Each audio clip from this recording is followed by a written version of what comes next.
नमस्कार, मी संकेत Deshpande. Top news मराठीमध्ये आपलं स्वागत. सातारा शहरात मध्यरात्रीच्या सुमारास भीषण आग लागली असून या आगीमध्ये वडापाव, चायनीज तसेच कटलरी व्यवसाय करणाऱ्या हातगाड्यांचं मोठं नुकसान झालं आहे.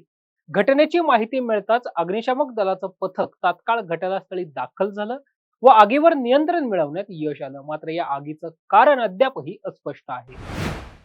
जय शिवराय, जय भीम, जय लवजी, जय संविधान. आज रात्री जो हा प्रकार या ठिकाणी घडलेला आहे दीपिका मार्केटच्या समोर, आज या भारत देशामध्ये महागाईचं आणि रोजगारीचं हे प्रमाण खूप वाढलेलं आहे. त्यात प्रत्येक गोष्टीमध्ये आज गोरगरीब त्यात मारला जातोय आणि ही दुर्घटना म्हणजे एक खूप निंदनीय आहे.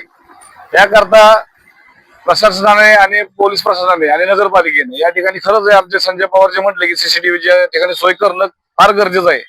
या पुढे अजून असे अनुचित प्रकार घडू नयेत आणि घडले तर याला काही दुजारा तर मिळतच नाहीये.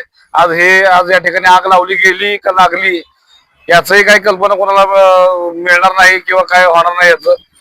तर माझी एकच विनंती आहे की ह्या सगळ्या नुकसानीची भरपाई जर आपण देत असाल तर ते खूपच चांगलं आहे. आणि आमचं संपूर्ण रोजगार ऑफर्स असतील, हे सगळे जे संघटना आहेत या सगळ्या संघटनेचं नगरपालिकेला सहकार्य असतं. कायम आम्ही त्यांच्या पाठीचे असतो, ते आमच्या पाठीचे असतात. त्यांच्या एका शब्दाला आमचा मान असतो, ते सांगल त्या गोष्टीला आम्ही तयार असतो.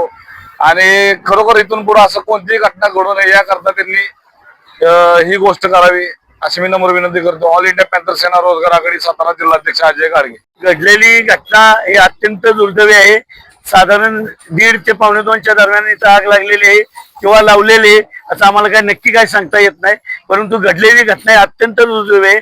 नगरपालिकेने, पोलीस प्रशासनाने आमची एक त्यांना विनंती आहे, इकडे या साईडला जिथे जिथे दुकान आहे तिकडे जरा सीसीटीव्ही कॅमेरे वगैरे ठेवले तर जरा बरे होईल. चोरीचे वगैरे प्रकार पण होत्यात. झालेली घटना ही अत्यंत दुर्दैवी आहे. कशी झाली, काय झाली आता कोण देव जाणे. पोलीस प्रशासनाने त्याचा हे योग्यरित्या तपास करावा आणि आमच्या या माणसांचे जे नुकसान झाले ते नुकसान भरपाई द्यावी एवढंच सांगतो. आणि दुसरी गोष्ट आमच्याही लोकांना सांगतो, सगळ्यांनी व्यवस्थित राहावा. कचरा, कागद बिगद आजूबाजूला कुठे ठेवू नका आणि पोलीस प्रशासनाला जे काही येईल ते त्यांना मदत करा. नगरपालिकेला एक आमचं सांगणं आहे, फक्त एकच सांगतो की या एरियात सीसीटीव्ही कॅमेरे ठेवाच, कारण इथं फार असले प्रकार व्हायला लागलेले.